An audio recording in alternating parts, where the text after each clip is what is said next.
Honor to you, my Thane. I know not whether...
I despise brawls. Problems should be solved with reason, not fists. Again? Granted, I am not your father, but I advise you, child, to stop picking up so much junk. Until the darkness swallows us all. Sugar and...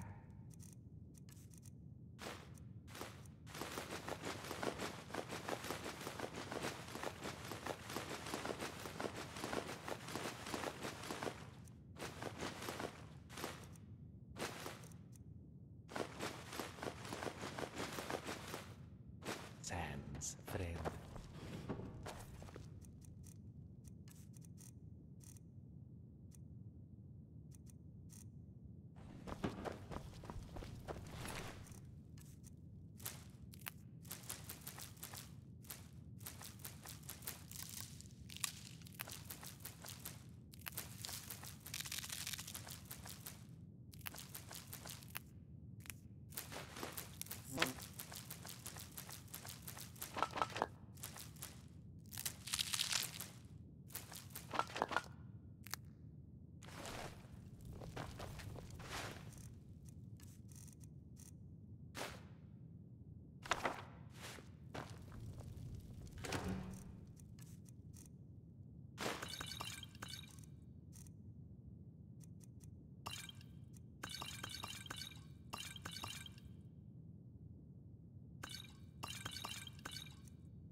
Amsiel is very pleased with his current employer.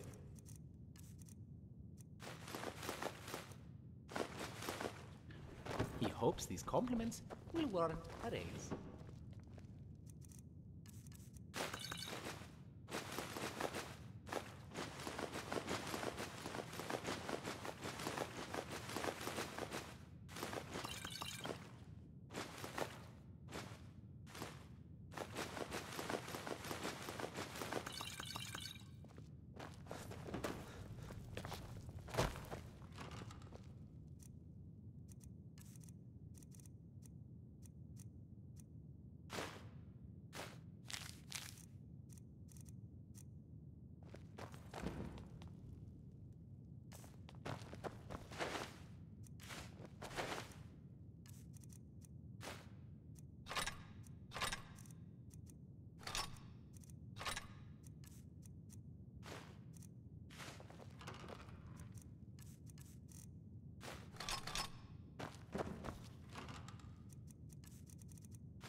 man was granted wisdom, so he may know his own folly.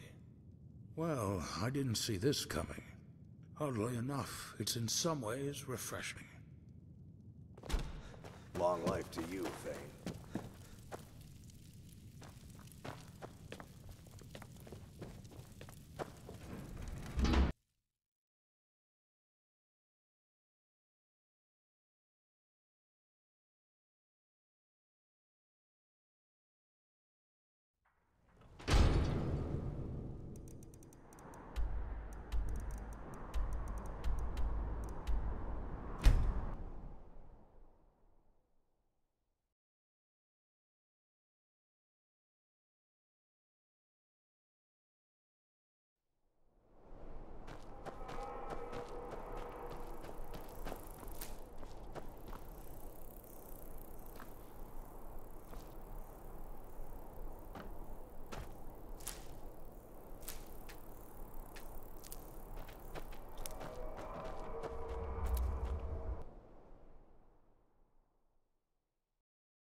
Welcome to Elder Gleam Sanctuary, my friend. If you have any questions, speak to Asta.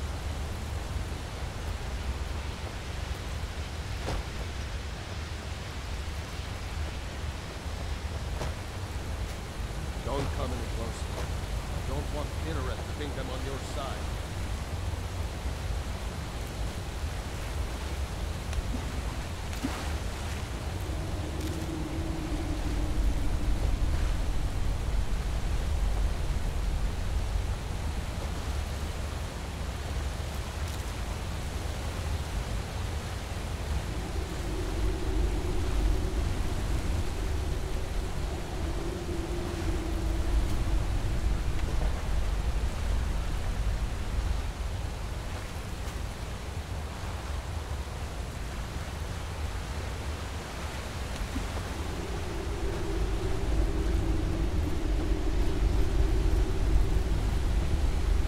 What is it?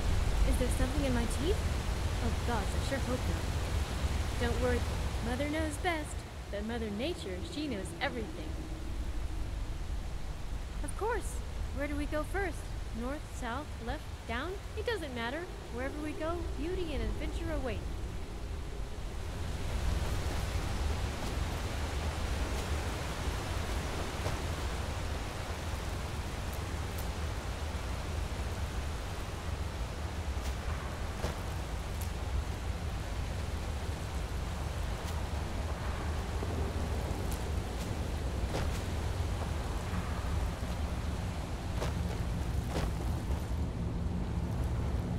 I'm ready if you are. All right.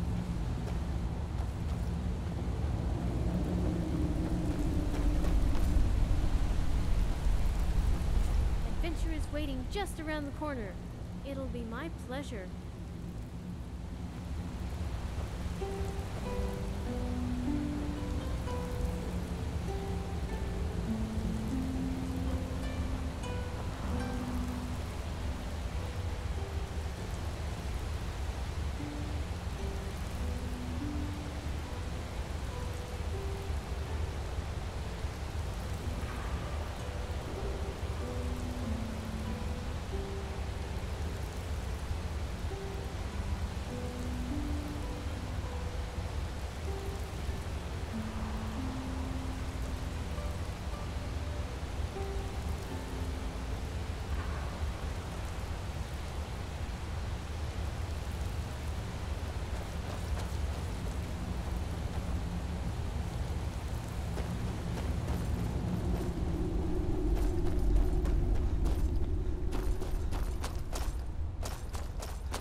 cave up ahead.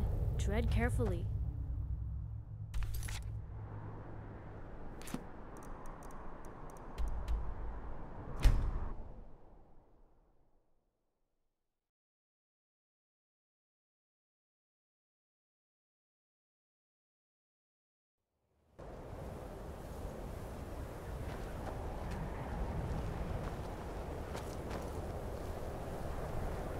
Divine smile on you, friend. Hail, Dragonborn! Well, I've heard it was a storm, although some people say it was mages. Supposedly that's why the college was untouched. Either way, my Uncle Haz says, you can grab a tissue or grab a hammer.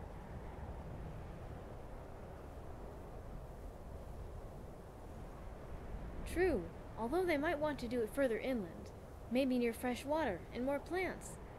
Really, sometimes I think Kenrith ruined this town on purpose. Sure, you know how Nords are. If we aren't fighting, we're drinking. If we aren't drinking, we're building. So we just need to end the wars and hide the mead. Then this city will be right as rain's hand.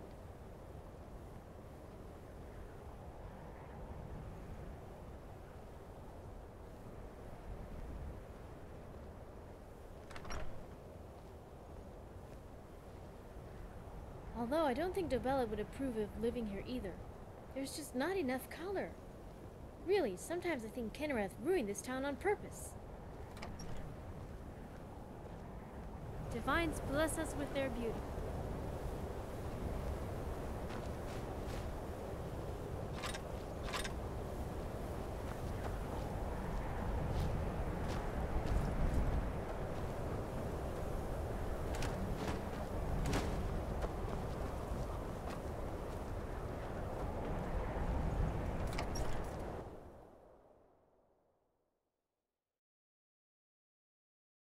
I trust you're not planning any trouble.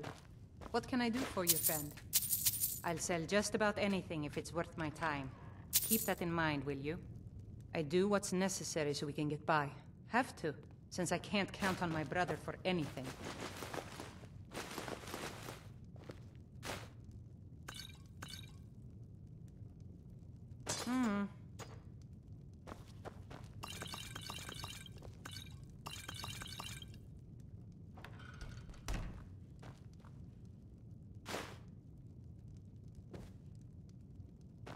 If you're looking for Ranmir, he's either passed out bed or working on winding up that way.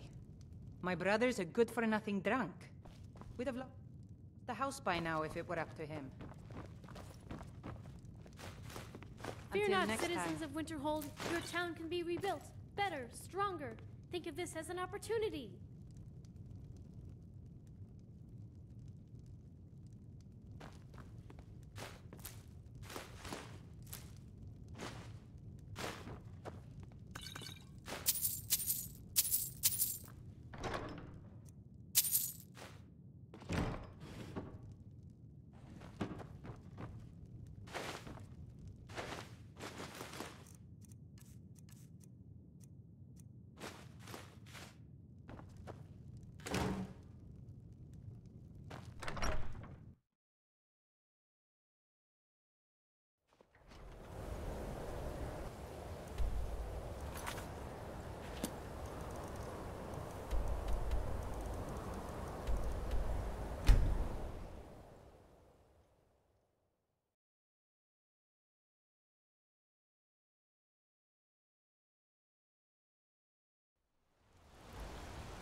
Just turn around and leave the city. Jarl is who you want to talk to. As long as you don't mind going axe to axe with a bunch of Daedra-worshipping savages who practice the dark arts.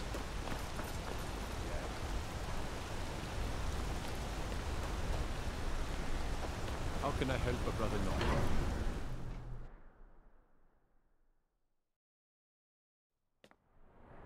Outsiders aren't trusted in Markarth. Best keep that in mind.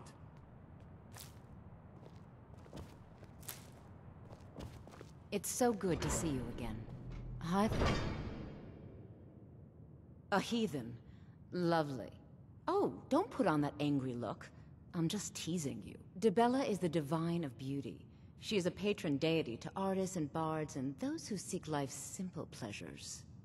The temple offers her blessings to pilgrims, and instruction in enjoying all life has to offer. Well, you are lovely to look at, and there's so many things I could teach you, but I'm afraid the temple isn't taking in new students.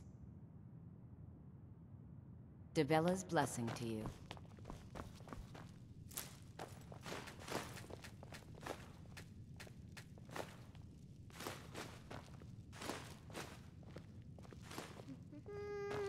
Yes?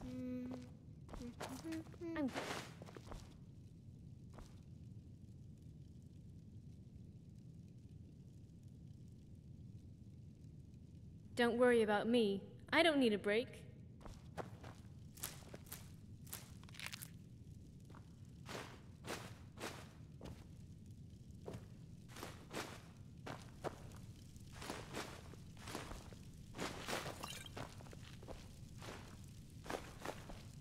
A temple. Perfect timing. Time to free myself of this pesky gold.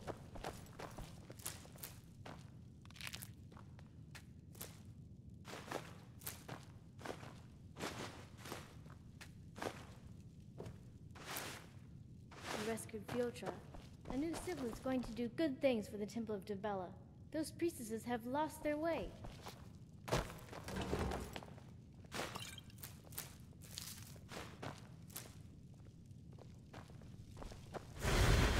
Need something?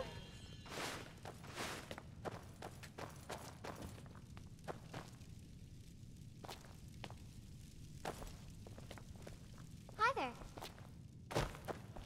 What do you need, handsome?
Friends like you are hard to find, and very valuable to me. You've come to the right place. I'd be happy to teach you.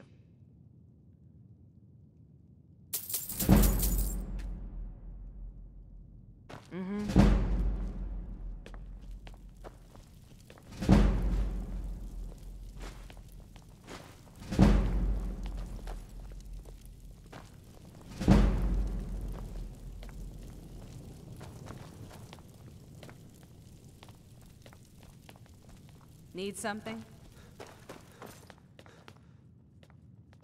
It's a fine day with you around.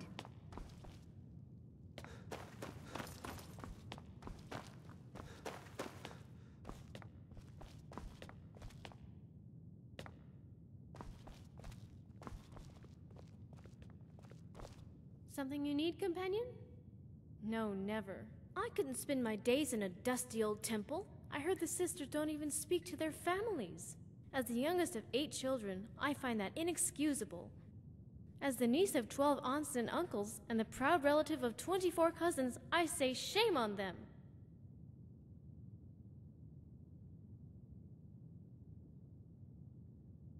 Well, I don't see any of them here. So I'd say they're pretty far from the both of us. That's a strange question. Speaking of family, I just remembered something. Yes, I think tomorrow is my cousin's sister's fiancé's birthday. Or was it my sister's fiancé's cousin? Well, it's somebody's birthday, and I need to get them a gift. Oh, it's not something I have to think too hard about.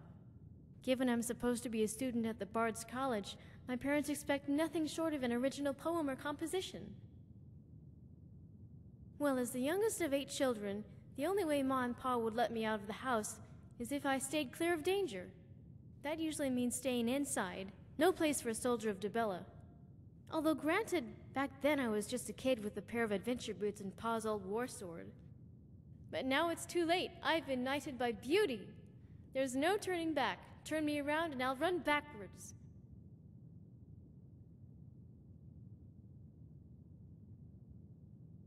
I don't think that's a good idea. I don't think my Pa's heart could take it. The real problem is finding something they haven't heard. Last time I picked some obscure poem about giants, and they already knew the words. They scolded me for trying to pass it off as my own. I wonder if it's possible to compose something of my own. I mean, how hard could it be? Dibella would be writing most of it anyway.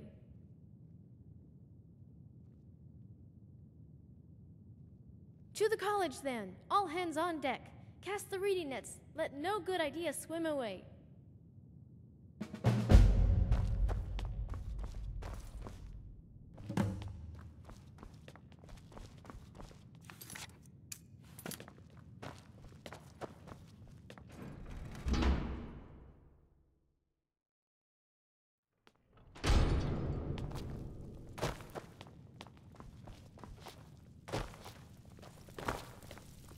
Hi there.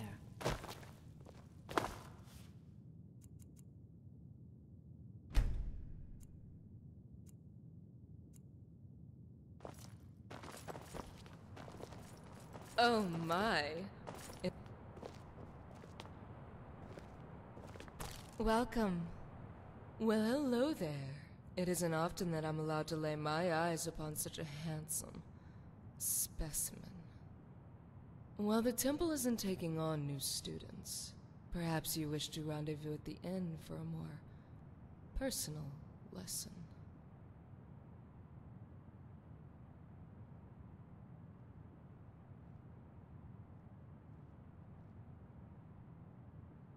Not for this lesson, my eager disciple.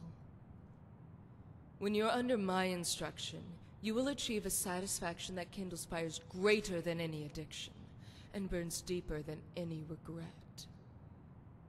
And you will scream my name in the throes of passion and mumble it in your sleep. That name is Jolene, priestess of Dibella.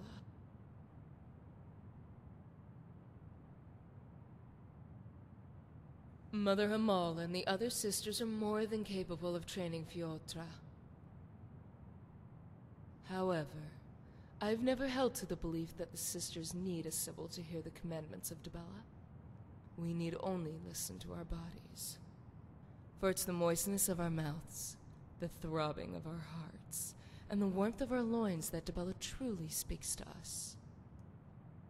You can guess for yourself which part I listen to the most.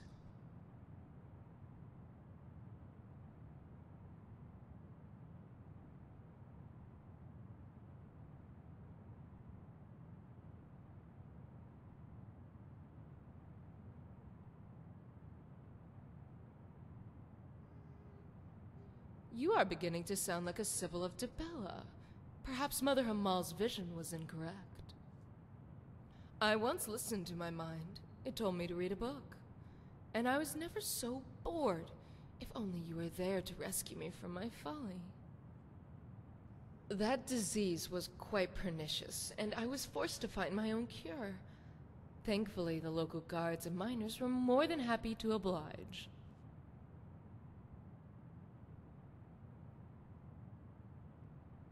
Of that you can be certain.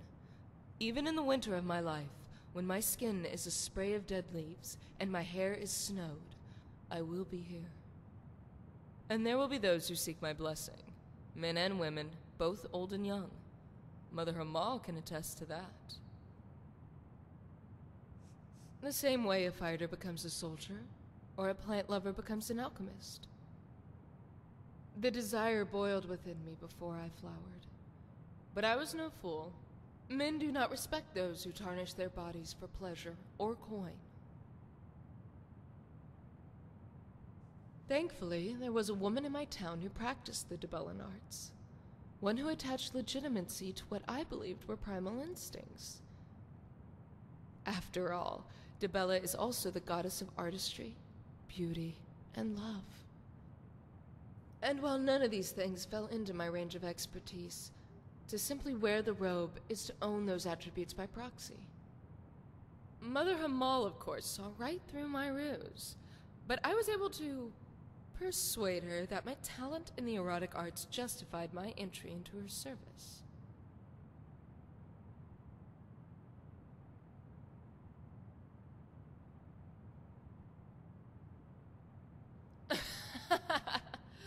Well, I can't speak for my mother, whom I barely knew and seldom met. She left out of shame when my father revealed his appetite for men.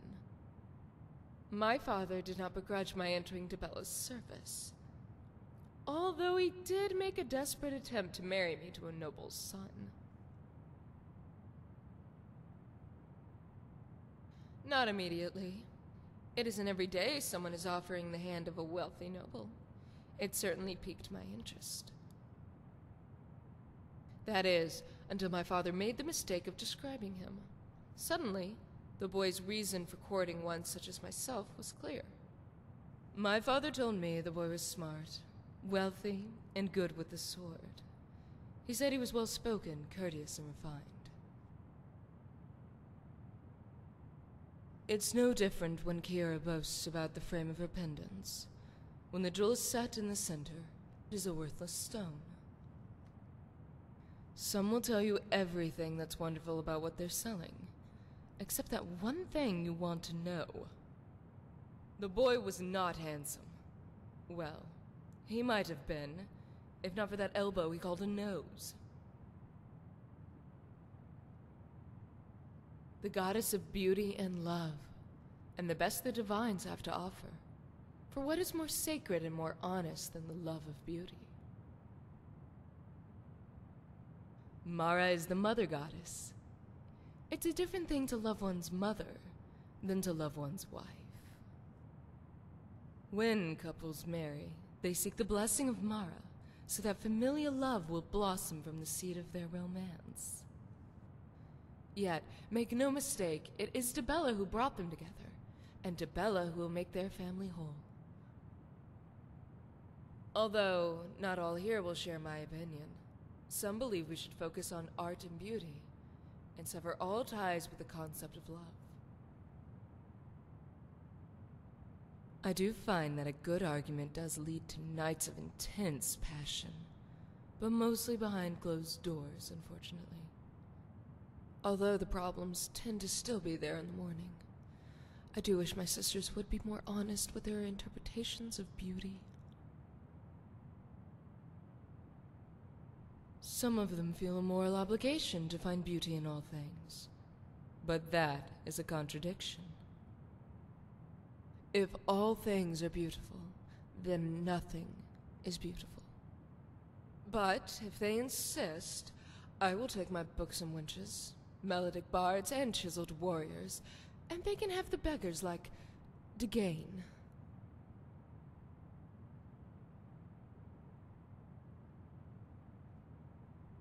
Well, many of the sisters interpret love and beauty differently than I. To some, there is beauty to be found in all things. They see a withering mountain flower and find it as beautiful as a lavender in full bloom. They point to how decay represents the impermanence of life, and how that is both artful and beautiful. This logic is fundamentally backwards. A short life does not mean we should dwell on death, nor should the ephemeral nature of beauty mean we should focus on decay. But if they insist on finding ugly things beautiful, I suppose it will just mean more well-built specimens will spend their nights in my chamber. The other sisters will just have to find beauty in my leftovers, or beggars like it to gain. I'd love to hear Ola explain what exactly is so beautiful about him.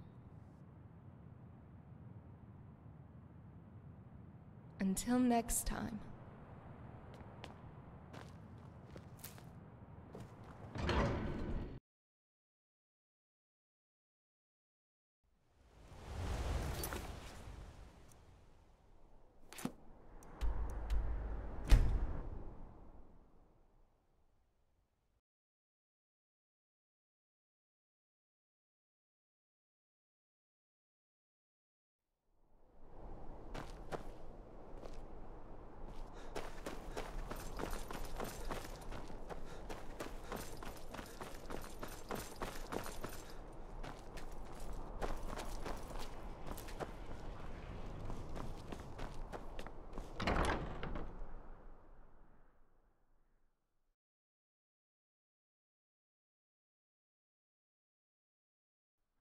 Okay, I'm thinking a poem would be the best gift, because if you just make it confusing enough, people will be too scared to judge it.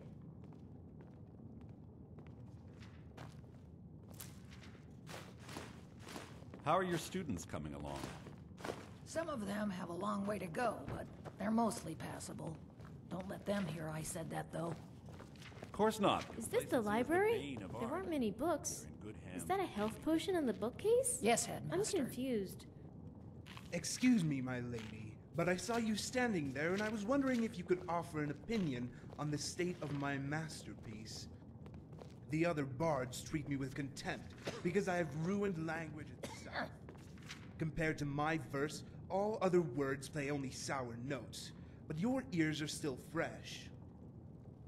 Thank you, I think. Are you a student here at the college? A student? I'm offended you think anyone would be considered my peer, let alone my superior. The Nord may not be able to form a coherent sentence without the aid of carefully prepared notes, but my tongue is forged in silver. My poetry has analogies wrapped inside metaphors, sewn together in a robe of perfect rhetoric. It is a cipher of text, where a single line will lead you down a dozen separate paths to enlightenment, depending on how you interpret it. That's nice, but I don't think I'm the right audience for that. Can you introduce me to your Nord friend? He sounds like he'd be a lot of help. The Nord? You can't be serious. I just told you he was an ignoramus. He will not inspire you. These books, these bards, and this college will not inspire you, nor will the gods.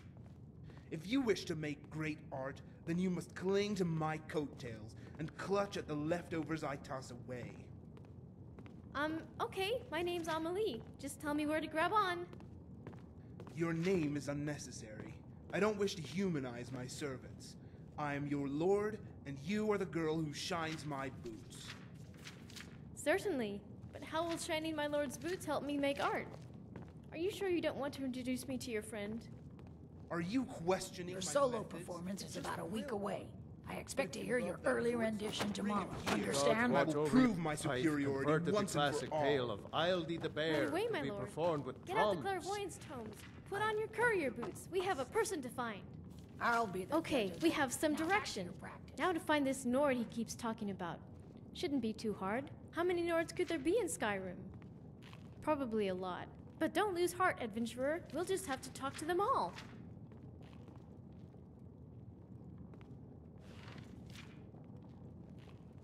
It's not all that clear to me either, but I'm not a master bard like my lord is.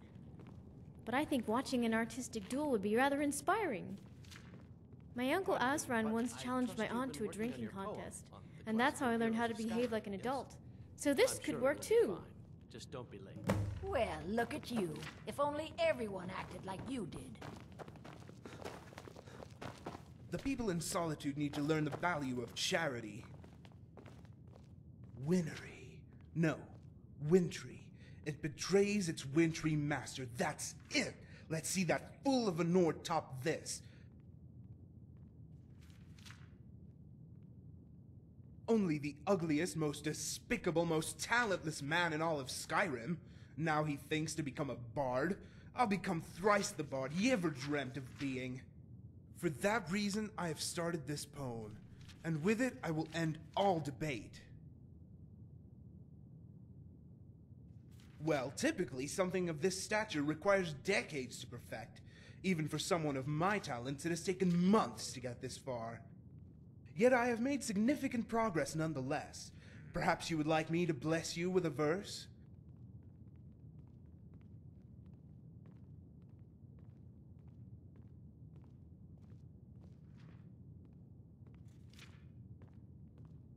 You're well-mannered, ᵯᴑᴆ. The honor is mine to read to one so noble, but I assure you the pleasure will be all yours. This poem is based on a vacant home I passed by in Whiterun, following a mounted duel with a Nord. The cave is the heart where the dragon tongue sings, and the torchbug pens poetry upon a naked leaf. Here lie 7 generations of smells, where beds never cool, and windows never shut their eyes. Where on a middas of sun's dusk the sky betrays its wintry master, where the sun dances with the nightshade, and spells cast calm on the day. Try not to play favorites, Lady Atea. It does a disservice to the whole class. I know that. The original line was, "Time cast a spell on the day," but then I imagined that Nord saying, "What if the spell was a fireball?" No, the current line as constructed is perfect. It's a metaphor of some sort. You just lack the intelligence to understand it.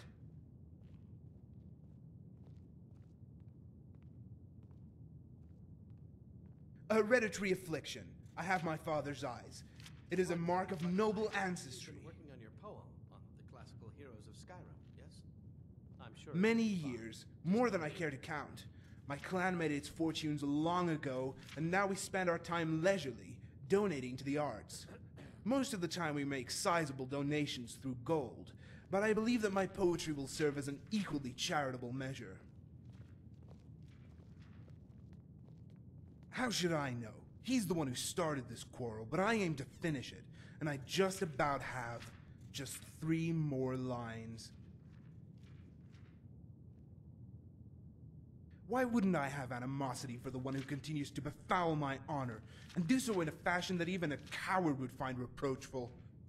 I've challenged him to as many duels as he has fleas, but he has bribed, cheated, lied, and stolen to ensure his survival.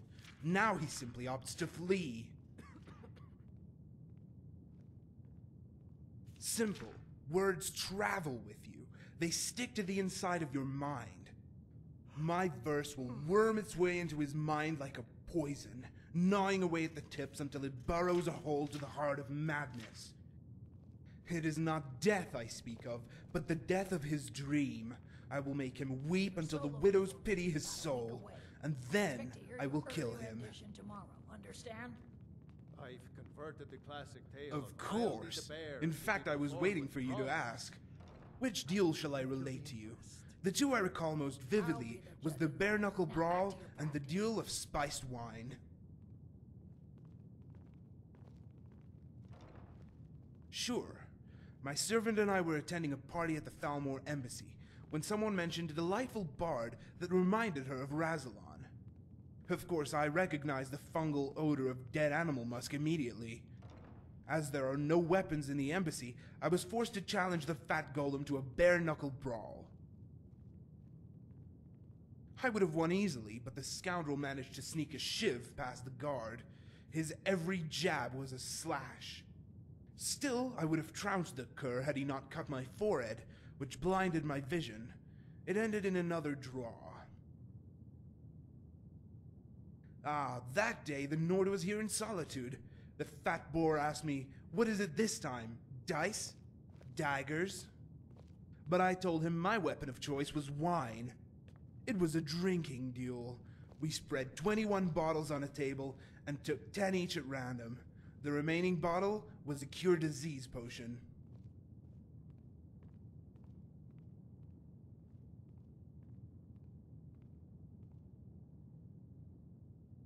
Yes, after 5 bottles, if we were both standing, we would take a break.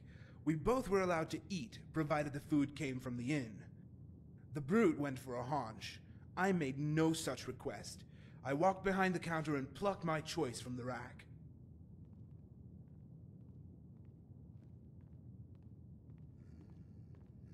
Garlic. Earlier, my servant had asked the local alchemist what foods would help me resist poison. That was one of them. With that, victory was assured. The Nord was halfway through bottle number 7, but it's then that his monkey lips curled into a smile. Because he was up to no good. I could already see the flies milling about in his head when he smashed the bottle on the table. Then, like a frenzied troll, the fiend swung the broken glass at my neck. I was about to demand his head for breaking the rules when I realized my mistake. I said our weapons would be wine bottles, but I failed to specify in what way. With idiots, you have to explain things without implications.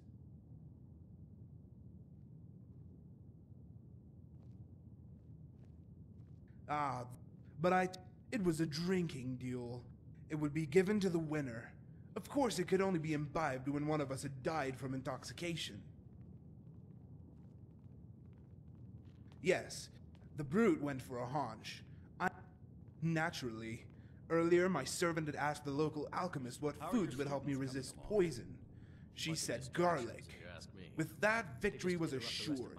The Nord was halfway through bottle number 7, but it's then that his monkey lips curled into a smile. Do try to persevere. Yes, Headmaster. I may be a gentleman, but I can't let the Nord's crimes go unpunished. Certainly. Which deal would you like to hear about?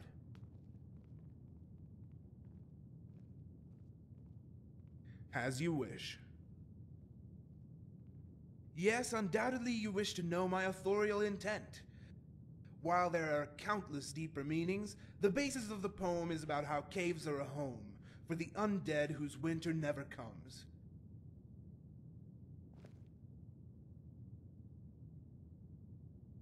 It was personal, but you must be blind if you attribute it to me.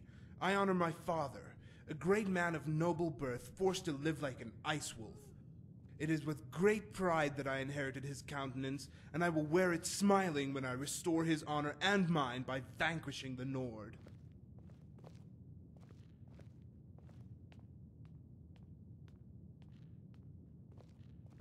I don't know his name, and I don't care to. I imagine to utter it would be some sort of Daedric malediction opening a portal to oblivion. You'll know him by his looks. He's as ugly as a Shulk, as graceful as a golem, and as fat as a sea drake. And much like those drakes of Blackmarsh, his entire existence is an utter abomination.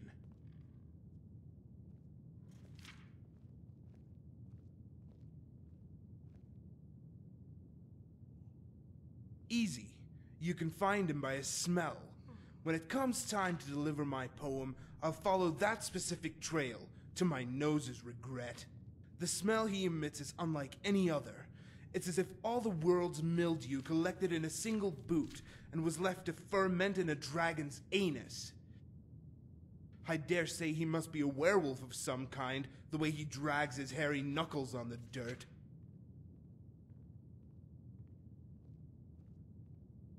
A lucky guess, no doubt. Evidently, the brute didn't make the same assessment of you. Clearly, he's throwing spit to the wind and hoping it hits something other than his face. Easy. The smell... I dare say he must... If you were, I wouldn't hold it against you. Not until you bit someone's ear off and filled the halls with your fleas. I don't care if the Nord is a werewolf or a cliff racer. He's besmirched my honor, and I'll seek retribution until it's restored. Certainly. It seems you're a person of high caliber after all if you seek to hear my voice, knowing it will sour all other notes. What song shall I play? Yes, a fine song. Allow me to play as it was meant to be. Our hero claims a warrior's heart. You know what I love about the Bards College? It's not the stories or the festivals or even the women. The best thing about the college is the friendships. I agree. Lovers are like bottles of wine. They come and go. Friends are like a good blade, always by your side. Although, sometimes you have to be careful not to nick yourself with it. But that's normal when you get a bunch of competitive people together. To say the least, Aya has Batea, Ataf has Ildi, even Edwayne has that Nord he keeps blabbing on about. And I have Yorn.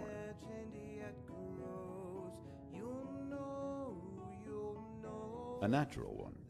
You see, we're similar in a lot of ways. We both got deep, baritone voices. We're both good with the lute, but better with the drum. There's only one real difference between us, but it's a big one.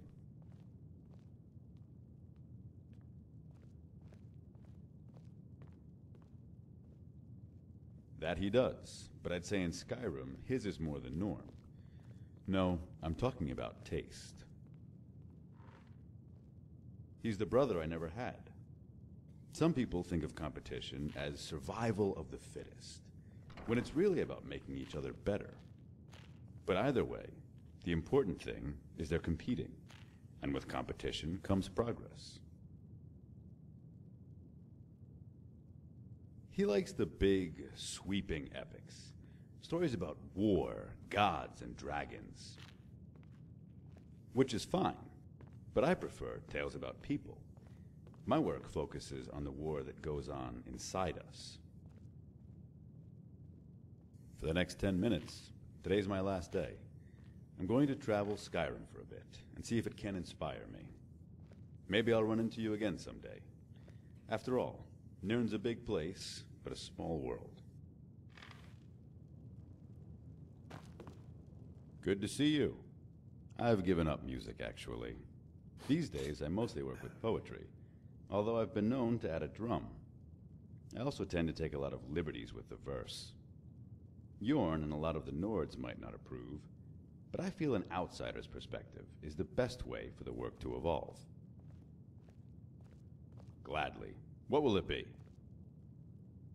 Certainly, one of my favorites. I have walked the endless grains, with only the sun as my priest. Water is but a beggar's meal, fleeting in the life of a desert king. To live in the Alikir is a life of emptiness, with only your spirit to guide you. Yet here in the prison of the heart is where true men find salvation. I wonder...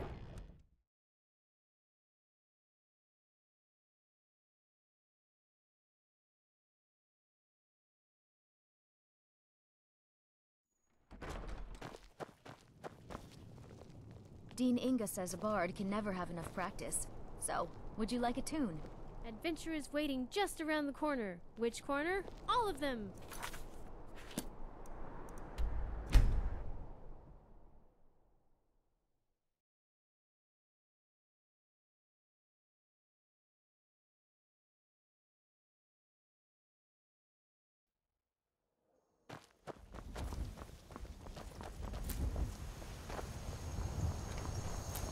Working hard gives a man reason for drinking hard. Well, that and putting up with a wife like mine. Citizen, tell me, traveler, do you have any regrets? Of course you do. We all do. They say regrets are the foundation of wisdom, for if we do not regret our mistakes, we are damned to repeat them. Our successes, meanwhile, need not to be remembered, for they only serve to bolster our temerity. That is why a general is hunted not by his victories in the battlefield, but those that slip from his grasp.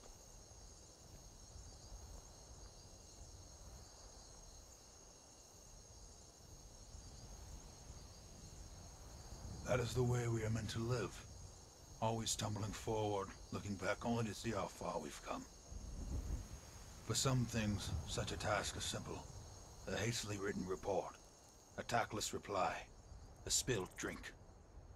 For others, the tendrils run deeper, rooting your body in the earth. There is no way forward. Not until you free yourself of the memory. Not until you make things right.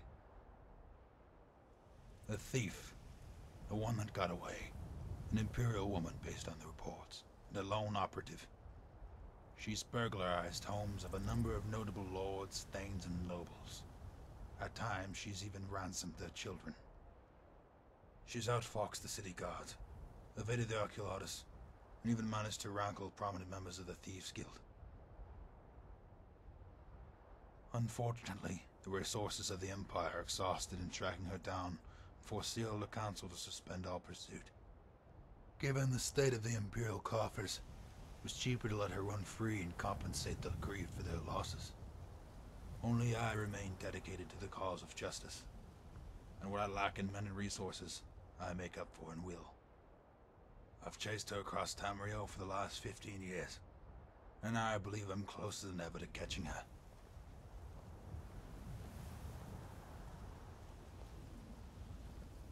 I'm not sure what I find more incredulous, that you were a thief, or that you'd advertise this fact in the office of the Penitus Saculatus.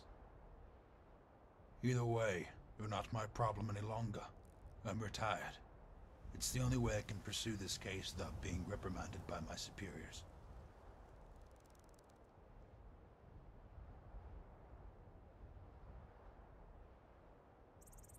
Life is easy when your goals are small. When your goals are large, the problem comes not from failure, but from your inability to cope with it.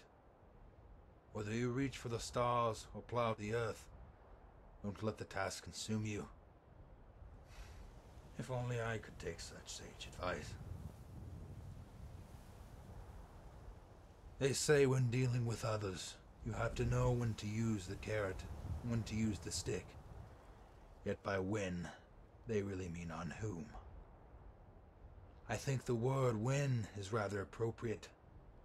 There's more than just differences from person to person. People themselves can have very different personalities depending on the time of day. You never want to berate your spouse, for instance, first thing in the morning. Olda seems to neglect this advice. There have been several witnesses' accounts of a raven-haired thief posing as a bard. As you know, most who reside here are light of hair and tall in stature, which already narrows down the list of possible culprits. And while there are bards in Skyrim from here to Riften, there is only one capable of playing that song. Dusk at that little harbor was its name, if I call it correctly. A beautiful but solemn tune about the sunset over the Gold Coast and the tragic death of a loved one. I do. It's been burned into the bone of my skull from sketches and wanted posters and images from another time. A raven-haired woman, 32 years of age, with an aquiline nose and eyes the color of steel. She is as fearsome as an orc, but can be as cunning as a diplomat, and if need be, can charm me with the grace of a sylph.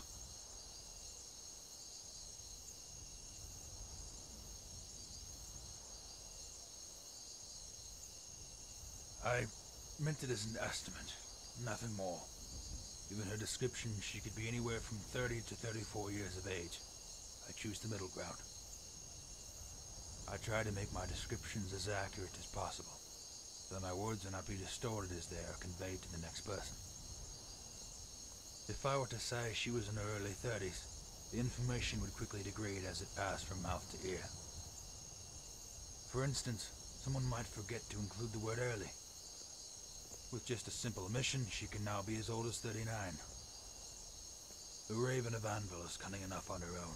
It does us little good to cast more shadows which she can conceal herself.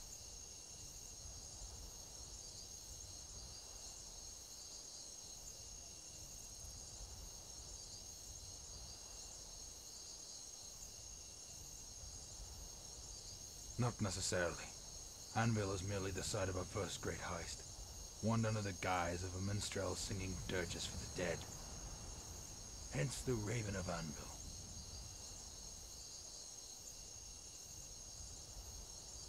The Countess's cousin had passed away, and she was now on her 12th day of mourning. She refused to eat, refused to sleep. Soon her court was deprived of the same. As her mood grew more and more contemptuous, it seemed nothing would allay her grief. Many bards and poets came from all over Tamriel to celebrate the life of a cousin, in hopes of appeasing the Countess. Yet it seemed that even time itself had given up all hope, until the day a raven-haired minstrel walked into the castle and gently strummed her lute. Those who were in attendance insisted that it was the saddest song ever heard by mortal ears. They claimed the sky rained for 7 days and 7 nights, as both the Countess and the Divines exhausted all the tears. That night, the entire court slept for the first time in weeks, and when they awoke, they found their cases and coffers emptied of the valuables.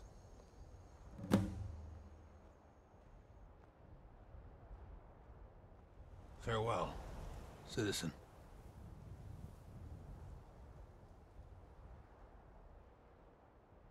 There have been, as you, and while there does a beautiful but solemn tune about the sunset over the Gold Coast.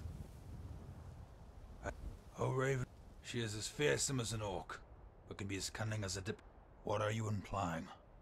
One cannot evade the Penitus Oculatus and not earn a measure of respect, and one cannot defy them without earning their wrath. I am a soldier, sworn in the service of the Penitus Oculatus, sworn to uphold the law. If someone breaks the law, it matters not whether they are the Raven of Anvil or the Emperor's own kin. They are all criminal scum.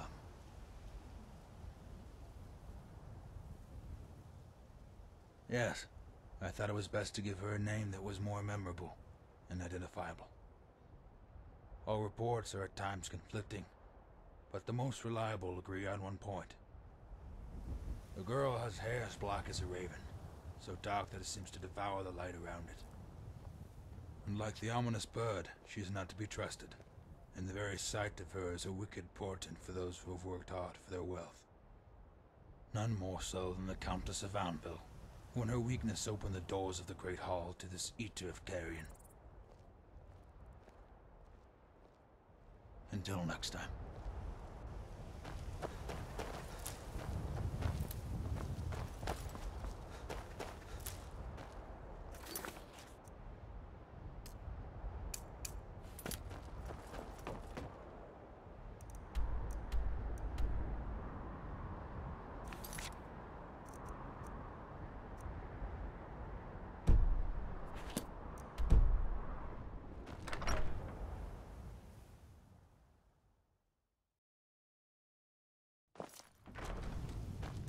Respect the law, and you'll have no trouble in Dragonbridge. Need something? Make it quick. Yeah. Funny. She doesn't look like his usual squire. Has the Empire on more minions to tilt the duels in his favor? He should be. However, it was a cardinal mistake to send a lady so fetching. No doubt she's already in love with me.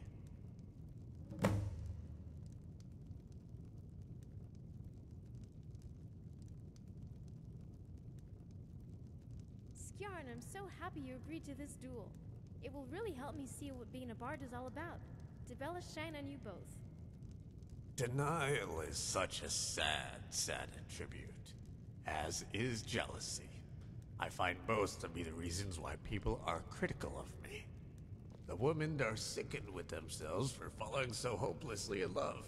The men are jealous for losing their woman to a man they've never even met. So if I'm going to duel the imp, I suggest you refrain from insulting me. You're only going to look foolish in the end. Sorry to disappoint you, my lady, but this isn't going to be much of a duel. I doubt the little... But we already know each other. Mind and you we have don't plenty of cross time to talk on Cassius. the road. He's in charge What right else here. could you possibly... Oh... But, I'm sure you already know countless beauties. There's no need for, further knowledge.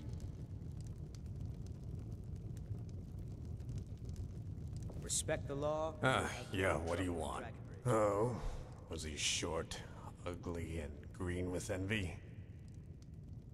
Well, don't do something stupid and tell him where I am. I want nothing to do with the little goblin. Oh, was he short, ugly? Must not have been the same guy then. This one you wouldn't forget. If ugliness were a crime, all the gold in Tamriel couldn't clear his bounty. Best to ignore the fool and pretend we never had this conversation. Oh, was he Of course he is. I knew the day I became a bard that the little imp would follow. Figures he would opt for the college route. Just ignore the fool and pretend we never had this conversation. Alright then. Something you need, companion? Don't start any Did trouble. Bella guide us? At least if you're gonna cause trouble, go. Why, you little filcher. Huh? By order of the Jarl, stop right there.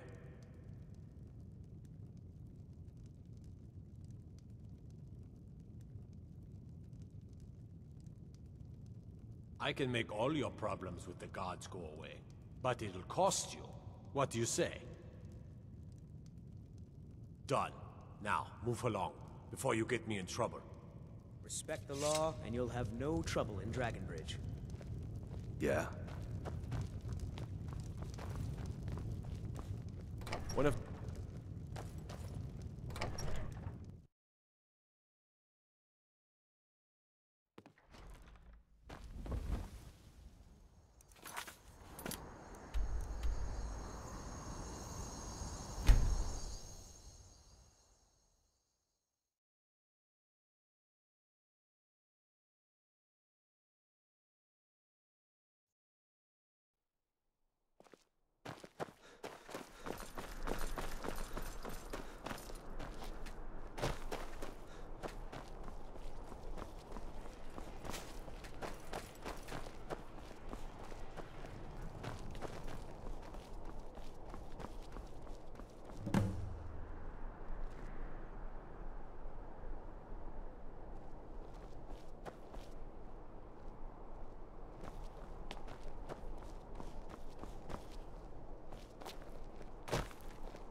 So, my squire managed to deliver you here after all.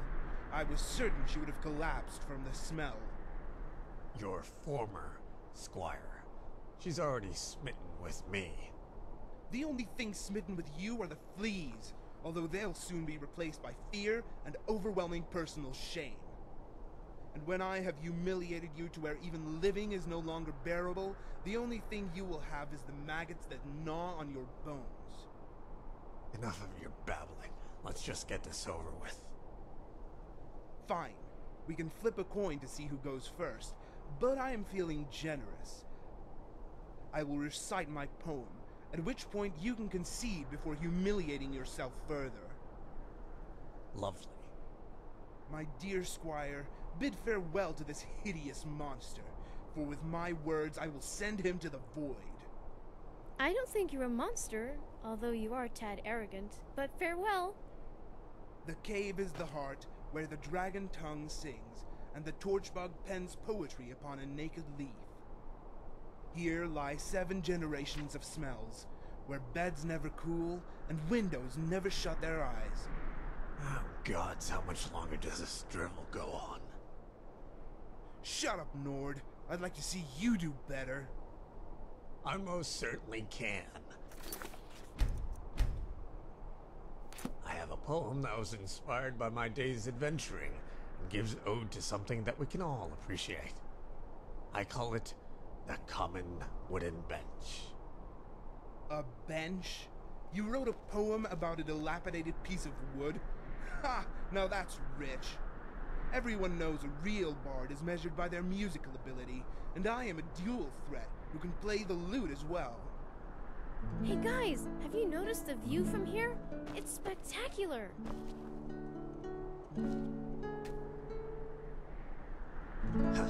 You call that lute playing? Sounds like two skeevers mixed in with a fork. This is how you play the lute. Ocean, the sky, it's beautiful. By Dibella, this is true art. This is what really inspires.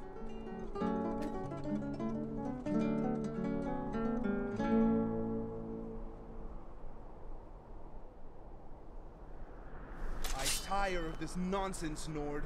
There's really only one way to settle this, and it isn't with poetry or song. Fine by me, imp.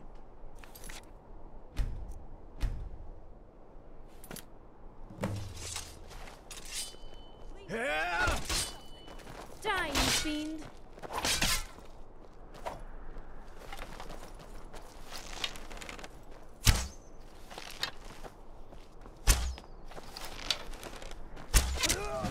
Do something! Help! Someone!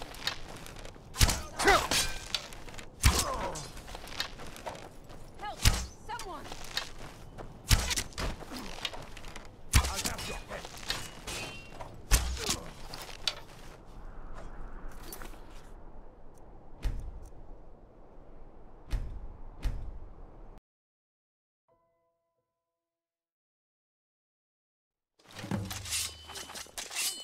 It's time for your nap.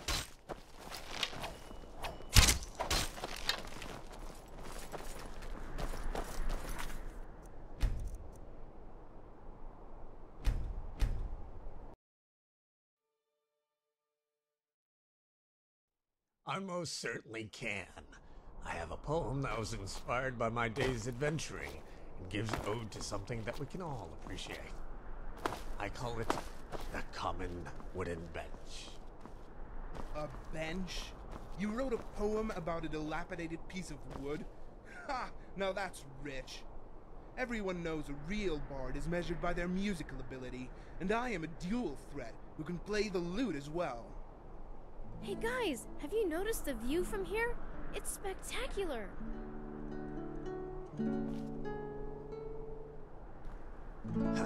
You call that lute playing? Sounds like two skeevers mixed in with a fork. This is how you play the lute. The ocean, the sky, it's beautiful. By Dibella, this is true art. This is what really inspires.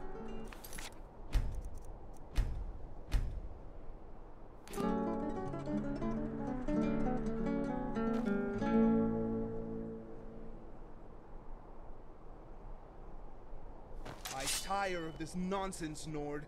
There's really only one way to settle this, and it isn't with poetry or song.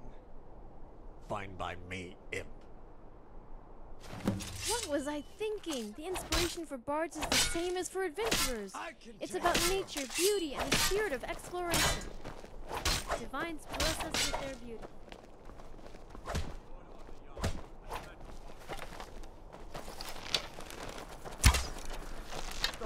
In the name of the Yard. Do me a favor. This should be good.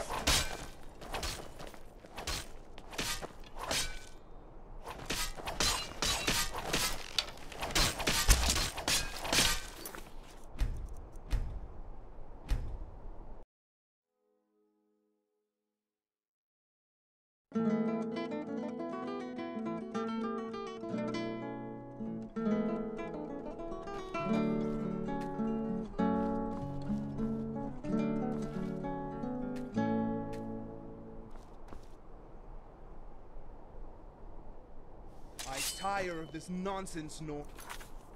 There's really only one way to settle this, and it isn't with poetry or song.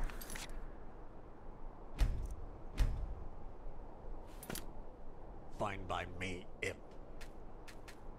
What was that? Look at this boundless ocean, just waiting for us to dive right in. I'm ready to jump. Are you? That's the spirit. The place I'm thinking of is a cave west of Riverwood.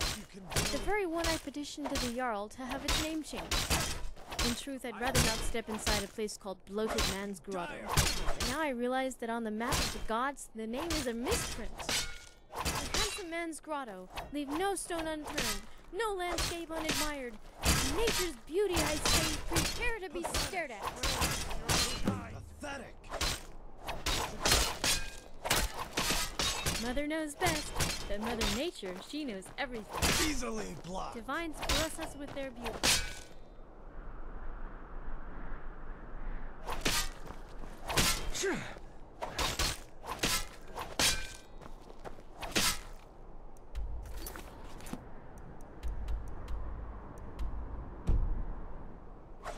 I can take you.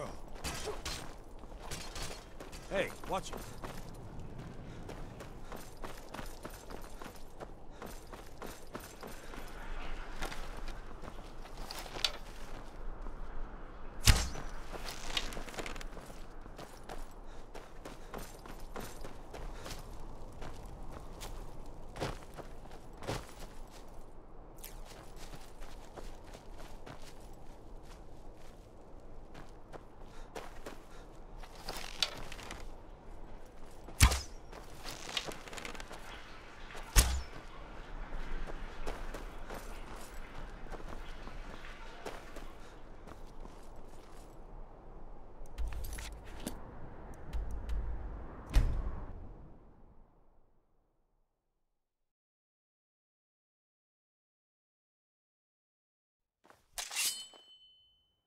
Hey, there's a cave here. Animals, bandits, or maybe both.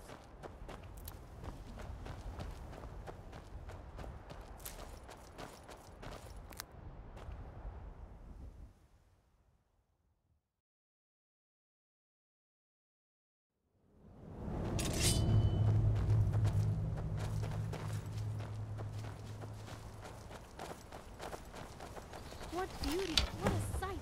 Another gift from the gods!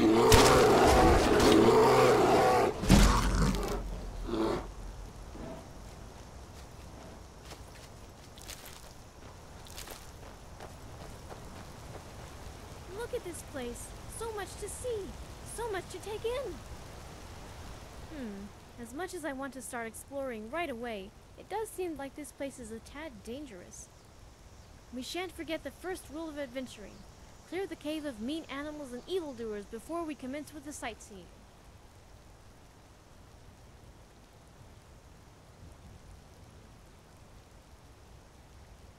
It's tempting, but it probably wouldn't be entirely safe. Although on the other hand, I've never adventured with a partner before. Maybe you can afford to stop and admire things, so long as the other person is on their guard. Alright then, let the tour commence.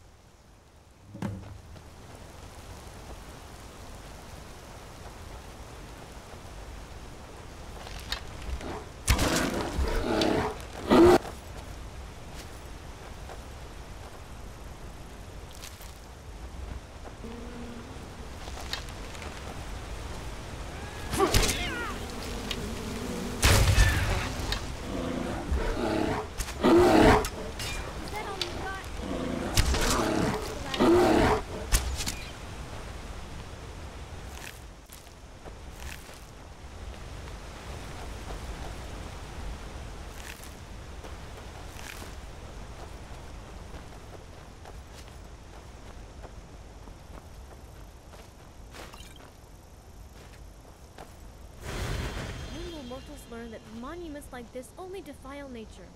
Also, Talos could do with a clean shave.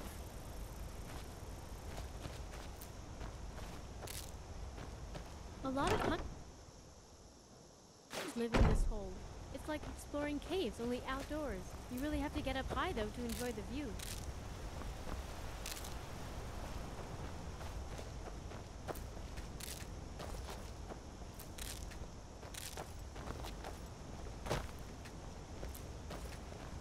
What is it? Is there something in my...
I guess they won't be learning anything now that they're dead.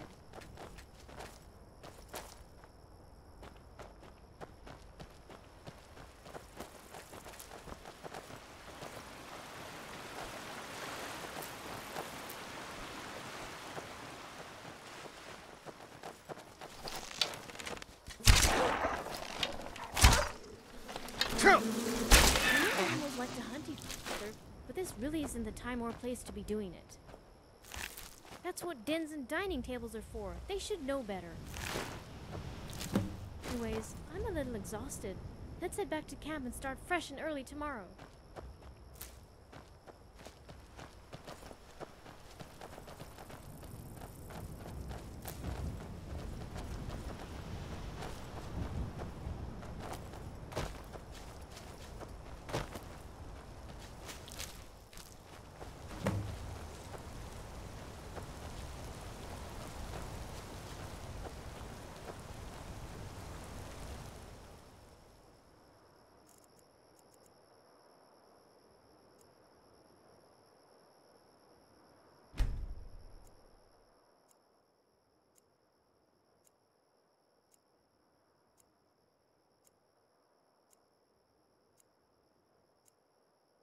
Well, that was a fun little tour, wasn't it?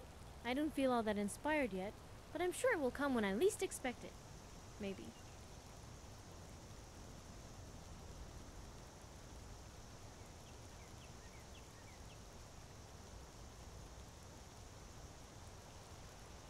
Would you? Could you? Oh, but that would probably be a slap in Debella's face when she's provided so much material for me to use. No, we must soldier on. Keep our eyes open and have our quills at the ready.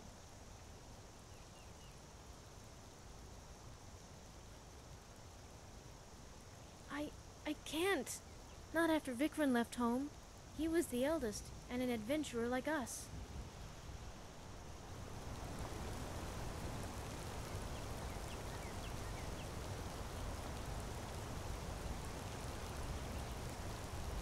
I was too young to remember. Ma and Pa never really talk about it, but my sister Elise told me it was because I remind them of him. ᵯᴑᴆ loved to climb. He was always trying to get to the top of the mountain so he could get the best view. Elise said he wasn't afraid of anything. He was positive, cheerful, and full of life. He was born to be an explorer. But Ma and Pa wanted him to stay home and help take care of the family. So one day, he just up and left. Ever since then, Pa would wake up in the middle of the night and stoke the fire, just in case he came home. And if I told them the truth, well, it just wouldn't be very nice to make them worry any more than they already do. So thanks for the talk. We'd better get some sleep. We have a long day ahead of us, and we'll need all our energy.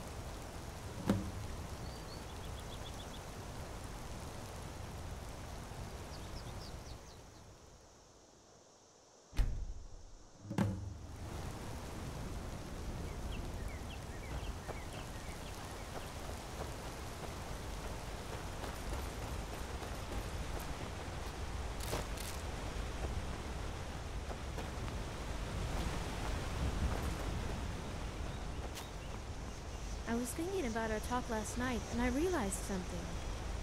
As an adventurer, I always understood why my brother left, and as a daughter, why my parents would be angry. I guess that's why I've tried my best to share Debella's beauty with everyone. It's just with Ma and Pa, I didn't know how. But if I can make music that's inspired by my travels, by scenes like this, then maybe that'll be enough. Because in the end, it's not just about appreciating beauty, it's about having someone to share it with. So with that in mind, I spent all night composing this song.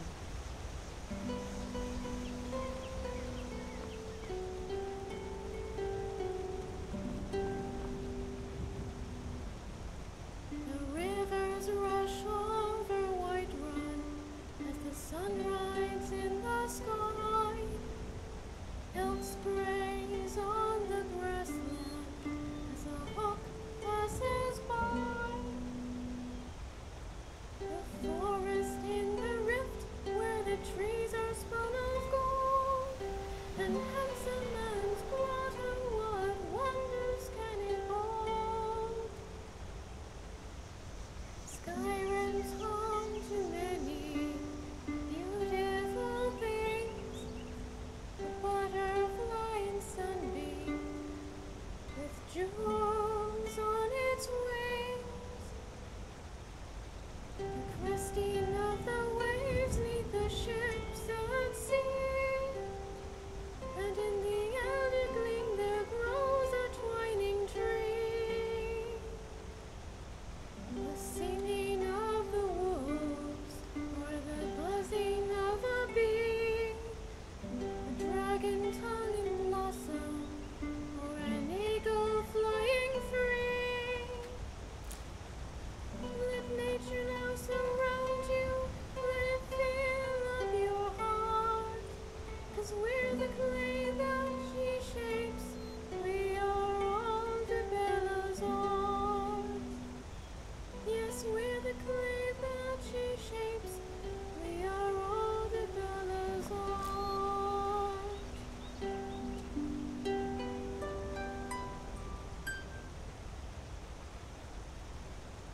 Well, what do you think?